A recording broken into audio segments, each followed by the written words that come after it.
హే hi ఈ video back end story ఏంటంటే Tamil Nadu Big Boss season 9లో టూ పర్సనాలిటీస్ ఉన్నారు, కుమురుద్దన్ అండ్ పార్వతి అని చెప్పేసి. వీళ్ళిద్దరూ హౌస్ హార్మోనీని డెకోరంని చాలా ఇరిటేట్ చేస్తున్నారు.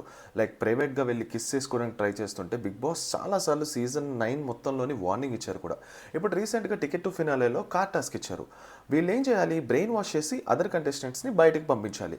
కానీ వీళ్ళిద్దరూ కలిసి శాండ్రా అనే పర్సన్ని కాళ్ళతో తన్ని బ్యాడ్ వర్డ్స్ యూస్ చేసి బయటికి పంపించారు. ఎంత ఇరిటేటింగ్గా ఉంటుందంట ఆ వీడియో. లైక్ హ్యూమానిటీ చచ్చిపోయిందేమో వాళ్ళిద్దరికి అనిపిస్తుంది అనమాట. అండ్ అమ్మాయికి ఫిట్స్ వస్తుంటే అదర్ కంటెస్టెంట్స్ వచ్చి హెల్ప్ చేయడానికి ట్రై చేస్తుంటే వీళ్ళు అన్న మాట ఏంటో తెలుసా, లేదు అమ్మాయికి మెడికేషన్ ఉంది అని చెప్పేసి. నేను చెప్తే మీకు అర్థం కాదు, కానీ వీడియో చూస్తే మీకు చాలా బ్లడ్ బాయిల్ అయిపోద్ది. ఈ సీజన్ని ఫాలో అవుతున్న ఆడియన్స్ ఎంత కనెక్ట్ అయి ఉంటారు. సో ఆ వీడియోలో వచ్చిన సాటిస్ఫాక్షన్ ఏంటంటే, విజయ్ సేతుపతి గారు సాటర్డే వచ్చి వాళ్ళిద్దరికి రెడ్ కార్డ్ ఇచ్చి మీకు సిగ్గు లేదా ఇలా చేయడానికి అని చెప్పిన తర్వాత ఆడియన్స్ రియాక్షన్స్ ఇవన్నమాట. ఎస్.